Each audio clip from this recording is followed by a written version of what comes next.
I want to talk more about The Tutor. Like I said before, I loved it. It's a Thank you. sexy read. It's a fast read. It's really, really fun.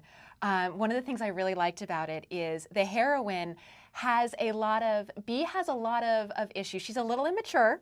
She's got a lot of growing up to do, but I really connected with that. She's not one of those, kind of perfect people that you can't relate to. She makes mistakes, but she tries really hard to be a good person, and that really comes through. She really cares, and she's just a really, I would like to think of her like she'd be my friend. If she was here, she would be my friend. That's a lovely compliment. Thank you. Thank you. And you've got a little bit of an Oliver Twist plot happening because you do have the bad boy from the wrong side of the tracks. He grew up in not the best situation, Ralph, which I'm going to have to talk to you about your names because his name is Ralph Sylvester, which is not the most romantic of all names. Did you do that on purpose? Well, he started as a secondary character. So when I named him, I didn't have in mind necessarily that he would be a hero. So it was problematic. But I was thinking more Ralph like Rafe Fiennes. Oh, I like that. So that's good. In my head, that's what I call him. The Sylvester part, I can't really speak for, but but he did have a very, very hard upbringing. He has some crime in his past, but he's been able to get over that. Now I won't call him exactly upstanding, but he is a really, really good guy, and he really, again, a really good guy that tries really hard to care about the people around him.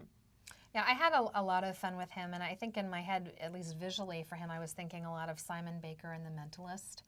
I sort of like very much these, at least fictionally, these scallywags who are not, they're striped people. They're not all good. They're not all bad.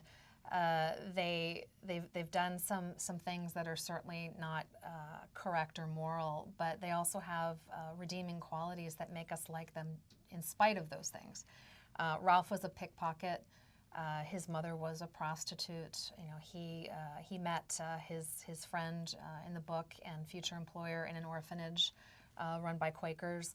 So I mean, he's really risen above a lot of life circumstances that a lesser person wouldn't. I also am attracted to people who are self-made.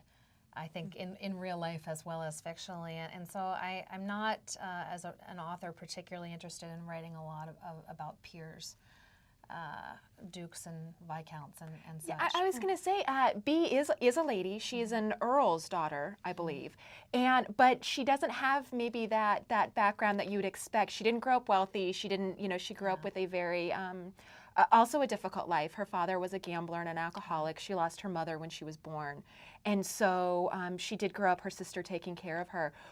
Not a great upbringing, no. But again, she gets over it and she becomes this independent woman. And we see a lot of that in the story. Even though the story takes place in a very short time frame, I feel like we really get to know the characters and really fall in love with them.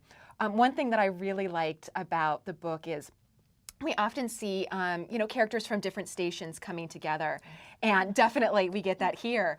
And one of the things that Bee says, it's probably my favorite line in the book, is she says she's come to think of pedestals as cold and drafty. She doesn't necessarily want to be this lady on a pedestal. That she is a woman and she has womanly needs and that really comes through a real life character. Thank you. It was a lot of fun for me to write this book and actually the Medallion trilogy as well in the late Victorian era. We're talking 1890s, and even though it is still very much Victorian, we've got the Industrial Revolution and people, including women, very much re-examining their roles and what it means to be successful and happy, and so you have people taking baby steps. In this case, Bee's curiosity about having a happy marriage and a satisfying sex life, and really acting on their environment versus just sort of sitting back and hoping things turn out well. So that was fun.